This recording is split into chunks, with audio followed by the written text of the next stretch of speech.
Salut les amis, bienvenue pour cette nouvelle vidéo. En passant, n'oubliez pas de vous abonner à la chaîne et de cliquer sur la cloche de notification pour de nouvelles vidéos. C'est tout de suite.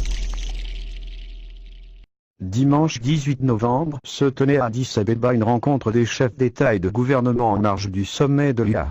Maurice Kamto était présent à ce sommet. Une plainte avait au préalable été déposée contre le hold-up électoral à la commission de paix et de sécurité de l'institution.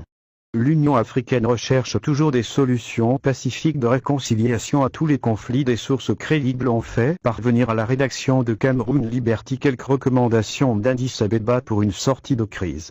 Entre autres, une élection anticipée dans 2-3 ans après toutes les réformes qui doivent être engagées, révision de la Constitution, révision du code électoral avant toute nouvelle élection, la création immédiate d'un poste de vice-président qui va influencer sur la composition du gouvernement. Maurice Kamto est un juriste international et constitutionnaliste.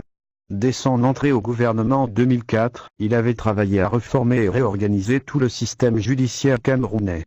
C'est son nom qui depuis Addis Abeba aurait été prononcé pour conduire le Cameroun vers ses réformes à travers le poste de vice-président.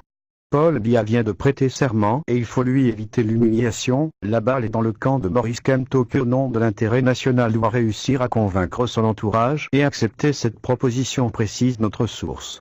Le poste de vice-président fera-t-il de Maurice Kamto le successeur constitutionnel de Paul Biya jusqu'à la présidentielle anticipée dans 2 ou 3 ans? Une chose est certaine, Kamto est face à un dilemme.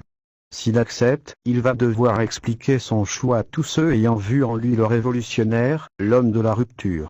De la brigade anti-Sardinard, jusqu'au mouvement d'extrême droite de Patrice Nguénan, il faudra être sûr qu'il s'agisse d'un gouvernement d'union nationale avec une indépendance des partis, ce qui devra être clarifié par l'Union africaine, surtout face à la ruse du régime du président Biya.